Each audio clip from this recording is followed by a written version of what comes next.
дэлхийн эдийн засагт нөлөөлөд байгаа асуудлын нэг гол зангилаа нь ормозын хоолой юм байна. Тэгэхээр ормозын хоолой гэж яагаад одоо дэлхийд яриад байна гэхээр энэ дэлхийн газрын тосны 20% нь энэ хоолоогоор дамжин өнгөрдөг, тээвэрлэгддэг.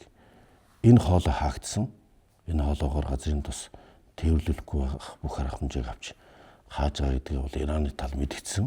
Энэ хоолоогоор өдөр бүр 20.9 сая баррел газрын тос нефтийн бүтээгдэхүүн дамжин өнгөрдөг.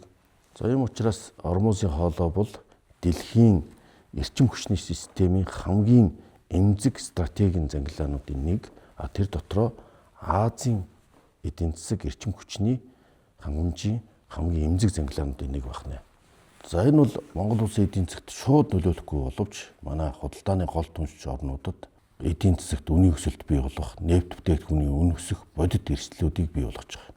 Тиймээс дэлхийн эрчим хүчний үн Азийн эдийн засаг хоёр бол Монгол улсын эдийн засагтай шууд холбоотой. Өнөөдрийн дэлхийн ертөнц бол харилцан хамааралтай, харилцан шүтэн барилгатай дэлхий.